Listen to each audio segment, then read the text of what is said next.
Hello all, welcome to Azure Data Factory session. In this session we are going to see how to use the stored procedure activity. The stored procedure activity is one of the data transformation activity in Azure Data Factory and Azure Snaps pipeline. Here we need to understand what is transformation activity. So for example, I wanted to read the data from my source system. I need to manipulate the data. I need to aggregate the data. I need to calculate some calculated measures and then load the data into target system. That is called data transformations activity that we can achieve through the stored procedure activity. Also, in some scenario, if you wanted to achieve the database transaction kind of activity, so for example we have multiple transaction happening. In that scenario, if all the transactions are succeeded, then only we have to commit the record, otherwise we need to roll back the entire transaction. In that scenario we can use the stored procedure activity. So in our case, right, my requirement is very simple and straightforward. For the learning purpose, I took this simple use case. Whenever the copy activity happened, whether it is succeeded or failed, we need to insert one record into the table. Okay, when the job started, when the job ended, and how many record it got loaded. What is the status, whether it's a success or failure status. That is our simple use case we are going to implement in today's session. With this, let us move on to the practical session now. This is my simple copy activity. What I did here, I just copy file. There are two record in the file. Okay, I'll read that file.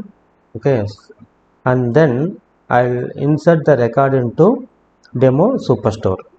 Okay, once the copy activity is succeeded, I'm going to insert a record as I said into the table.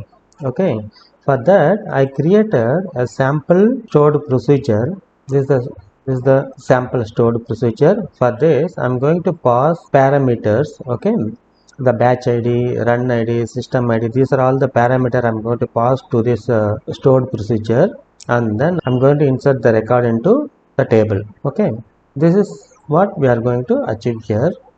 For that, I included the stored procedure activity, and then inside it, I selected the link service. Link service is nothing but a database connection, and then in the drop down, I have selected pipeline audit. That is the procedure name.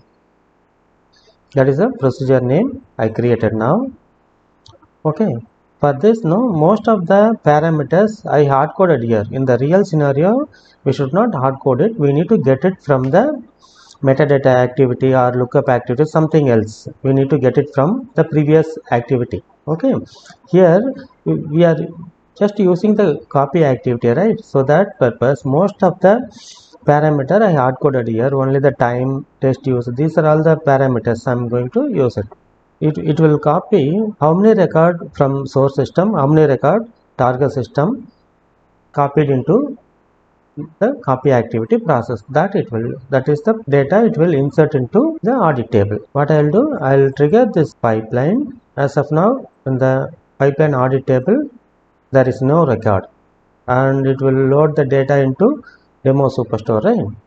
For now, there are 8 records. The process started, it copied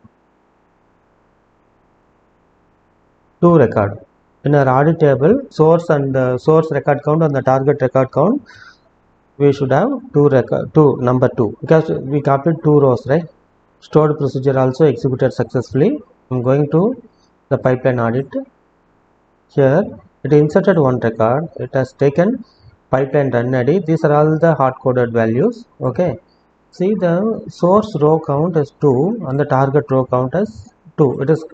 This one I'm getting it from the copy activity. Rest of the values are the date value, when they started, when it is ended. These two are the hard coded values. Okay, this is how in the real scenario we can use the stored procedure. With this, let us conclude this session. We will meet in other session. Thank you.